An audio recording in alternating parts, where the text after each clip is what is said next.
Hello everyone and welcome to the Coaster Scouts. My name is David Sharpe and I'd like to start off my new YouTube channel by first asking some questions about myself. I know that whenever I talk with somebody new or a stranger, I often like to talk about who I am and where I'm from, so that way you guys get some background knowledge about exactly who I am, where I'm from, and where I like to go with this channel. So with me, I've made myself a few questions to answer, and hopefully you like my answers and get to know me more as a person. So without further ado, let's jump right in. I see a little silhouette of a man. Scaramouche, will you do the fun? Well, for starters, I'd like to say that I currently live over in Columbia, Missouri, which is pretty good for me as a coaster enthusiast because I currently have 3 different types of amusement parks I'm able to go to. That being Six Flags St. Louis, Worlds of Fun, and Salvador City. Each of these parks are roughly within 2 to 3 hours of driving, and it's nice to have at least those parks fairly close by. So far, the amusement park that I've been to the most has been Six Flags St. Louis. I've been there as a kid, and the park's grown on me throughout this whole time. What do I do? Okay, well, for starters, I'm currently a junior at the University of Missouri, or as my shirt likes to say, Mizzou. We're the Missouri Tigers. And I'm now learning to become a secondary high school physics teacher. And there's been, I think, recently had some small bumps on the way, but it's still a good path for me to go to and continue on throughout my professional development. I also work a part-time job at Gerbs. I'm currently a produce associate and do a variety of things such as stocking salads, dealing with tables, and making sure that all of our produce is clean, fresh, and make sure that everybody else just keeps up with their jobs and work as a team.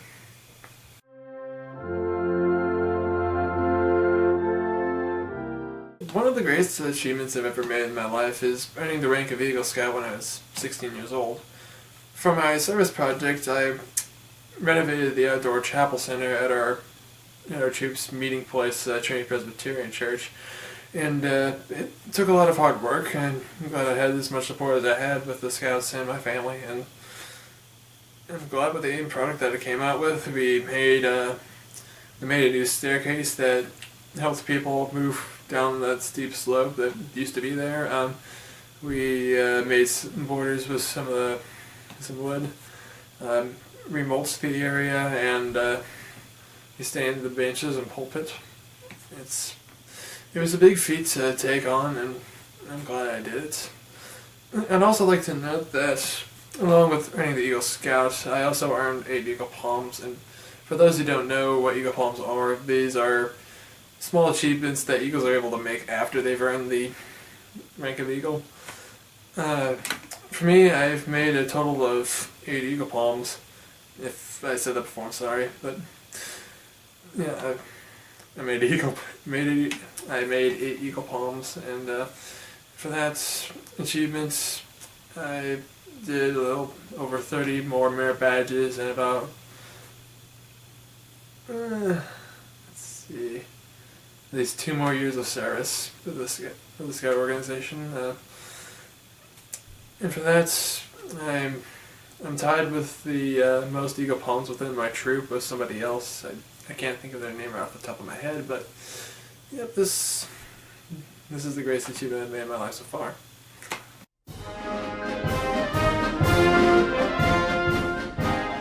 How long have I ridden roller coasters? Well, off of my memory, I've known I started riding roller coasters when I was probably around 10 or 12, but I was only with one roller coaster at Six Flags St. Louis. It was called the River King Mine Train at the time. It was one that I was able to tolerate, but it wasn't the one that really got me into roller coasters. And actually, the ones that really did get me into roller coasters and riding roller coasters all over the United States has been the was actually a couple of Woodies at World of Fun. It was the Timberwolf and the Prowler roller coasters.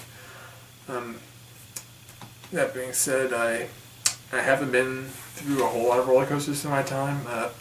Most of the time, I've usually ridden roller coasters as an extension of my family vacations that we do about once a year, and it started from our 2013 trip to World of Fun, and from there, I've been going on to roughly. No, I used to go roughly one amusement park per year, if I was lucky enough, and things have gotten better. I've built myself into a few more amusement parks over the times, but at the same time, I know that there's a lot more amusement parks in the United States and beyond that I still have to achieve on my bucket list.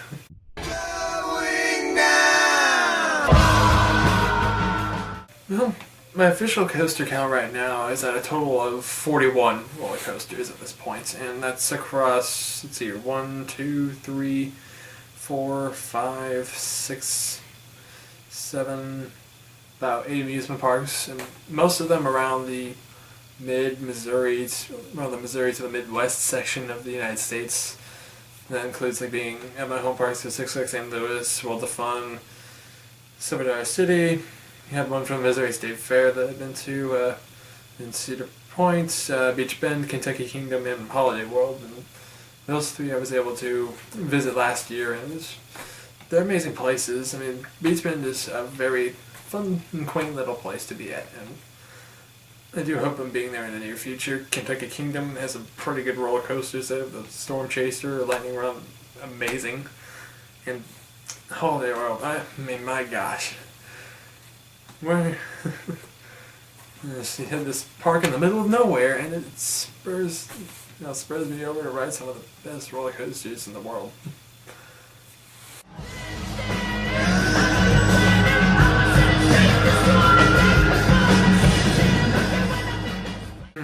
What are my favorite roller coasters? Well, I'd like to call this down to my best steel coaster and my best wood coaster. Now keep in mind, with the 41 roller coasters that I've been on, I haven't been able to go on Millennium Force yet, even though I did go to Cedar Point. I really wasn't a coaster enthusiast back then, but I probably should have done it anyway. Oh well, that's one thing I have to deal with. At the same time, I haven't been on big, great woody coasters such as El Toro. Right? I mean, that's on my bucket list too, but I haven't done that to this point. So, as of right now, my number one steel coaster would be, I'd say, Maverick at Cedar Point. I think that is an amazing roller coaster to be on. I especially love that launch tunnel. I remember back at the time when I first rode it, but I'll talk about more of that in a different video. My top woody roller coaster would have to be the Voyage at Holiday World. To me, this, yeah, it's like many other people have said before, it's a near perfect coaster, but there are some things that are kind of bug me out sometimes, but like maybe I'll address those in a different video.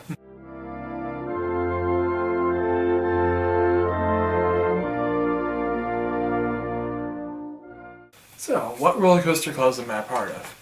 Well, within this fall, I recently joined the American Coaster Enthusiasts.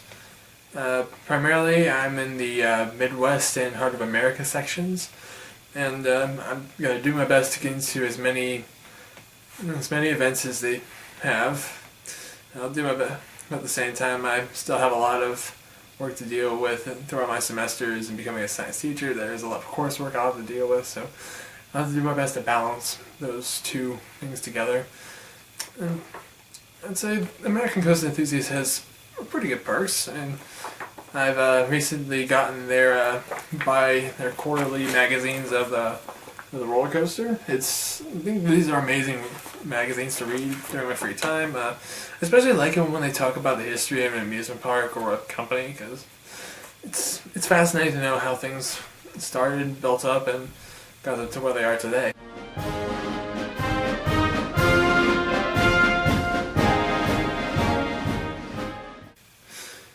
it comes to the when it comes to the roller coaster enthusiast channels on YouTube, there are two main channels that stick out in my mind the most. The first one that came to me whenever I was a younger person was the Coaster Studios YouTube channel.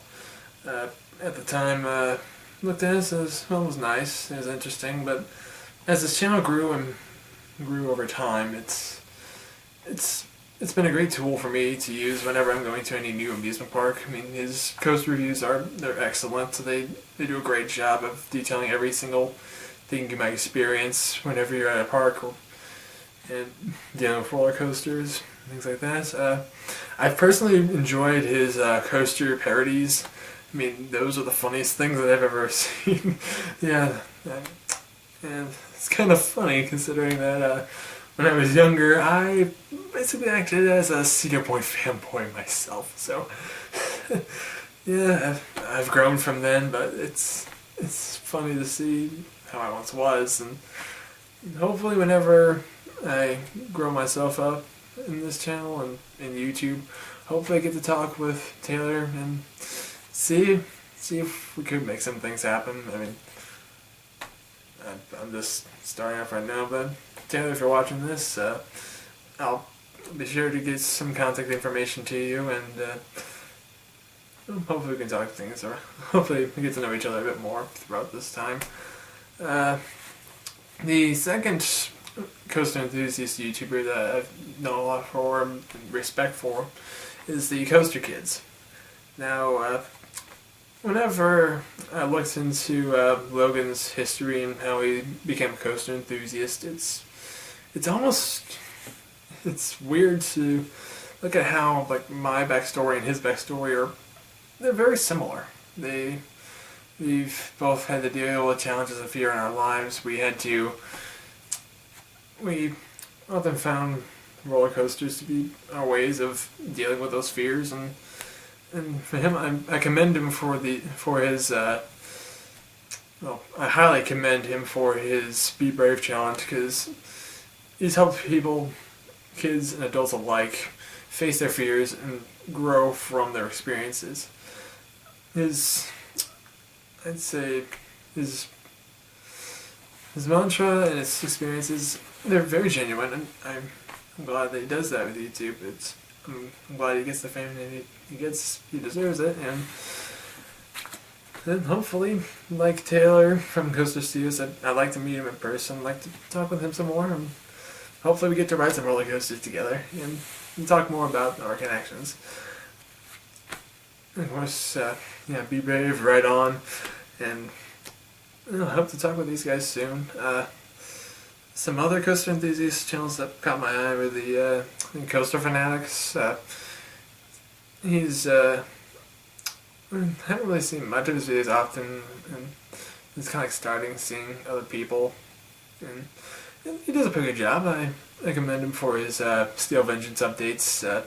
I do look forward to seeing those changes in the near future. And I've also seen Ohio Valley Coasters, again, like Coaster Fanatics. Don't see them that much. At least there's not much of a connection that I have with those guys as I do with Logan from Coaster Kids and Taylor from Coaster Studios. Well, it should be flipped around, but either way, those are the guys that I enjoy watching the most, and hopefully they get to learn more about me as I develop my content.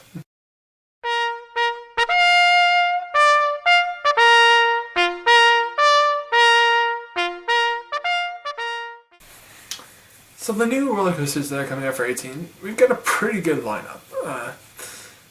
Now, the one that I'm considering the most is Steel Vengeance, hands down. Nothing else is going to be compared to what I experienced with Steel Vengeance. I did have the misfortune of riding it as Mean Streak before then, and although I did deal with the rough stuff, I could take that, but if there was one word that I would say about Mean Streak is that it was disappointing for me. It was just that disappointing. And just looking at Steel Vengeance and how things are, it's looking to be a great RMC, and I really hope to ride that thing. When we collide,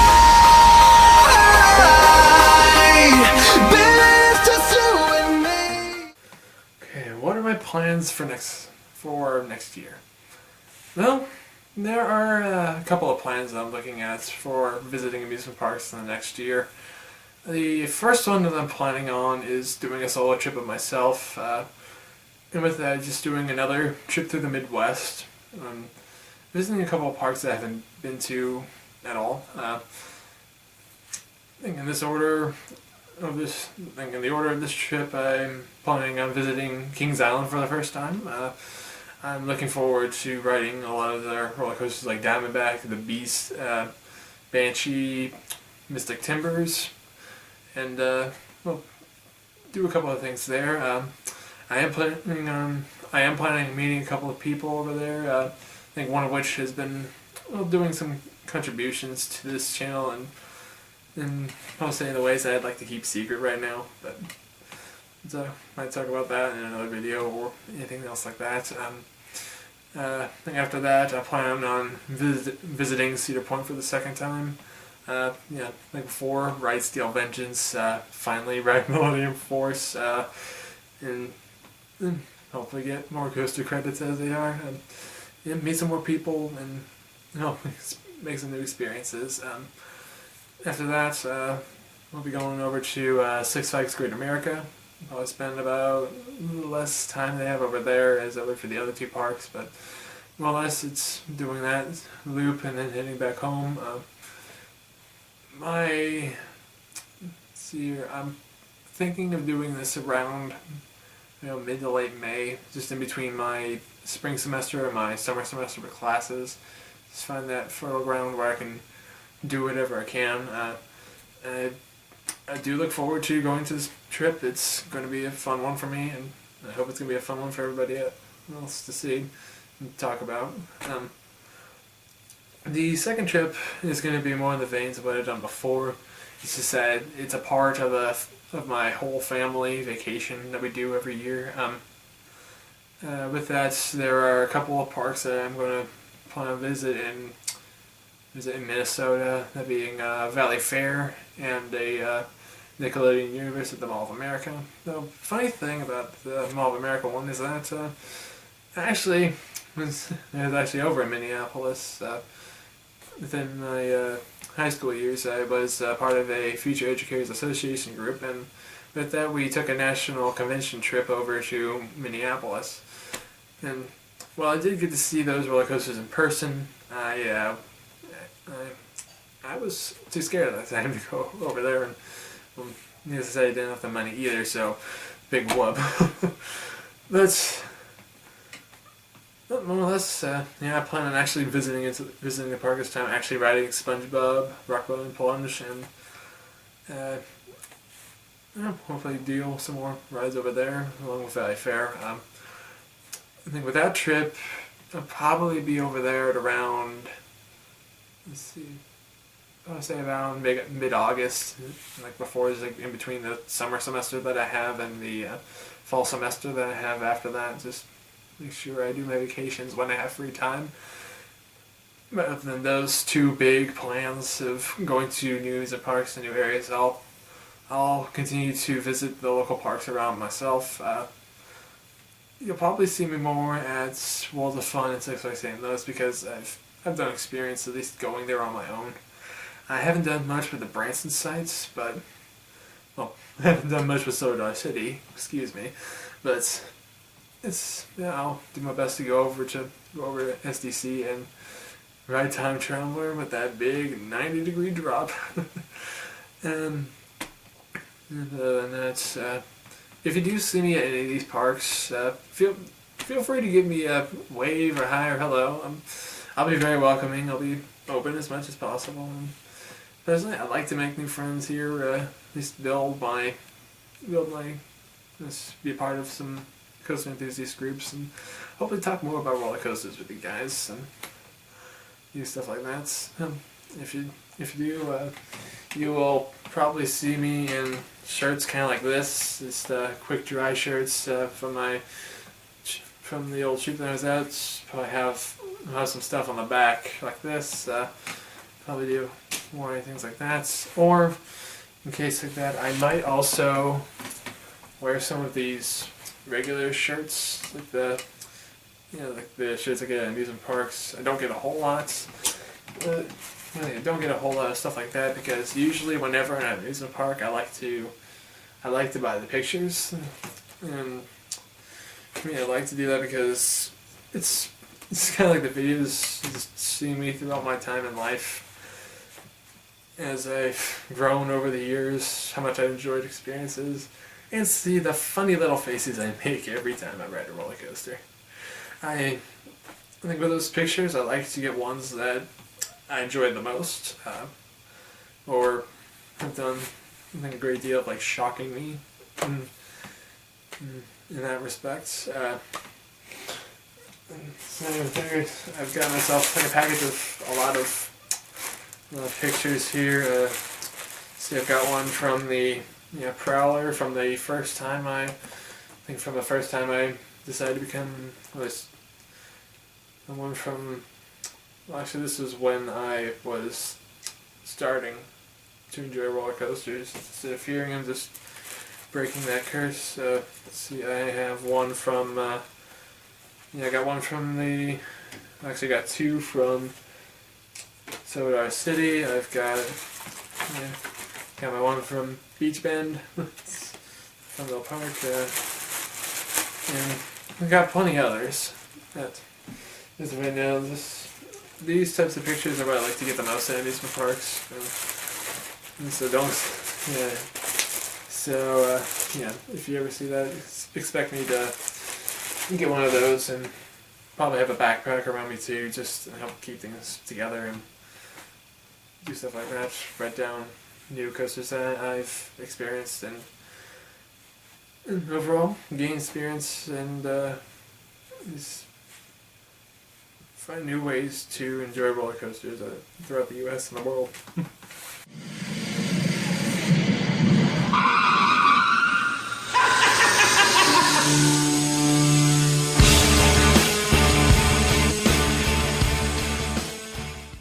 Well, those are the 10 questions that I have for myself. I hope you got some background knowledge about myself and where I'd like to go with this channel. And personally, I am a little scared about this. It's me putting myself out there on the internet. It's like putting myself into a sea of uncertainty, and hopefully with the support of you guys and everybody else out there in the roller coaster enthusiast world, I'll gain a lot of experience, gain more experiences talking more confidence with the camera in my face, and hopefully things will turn out well. So with that, this is the end of the biography of David Sharpe.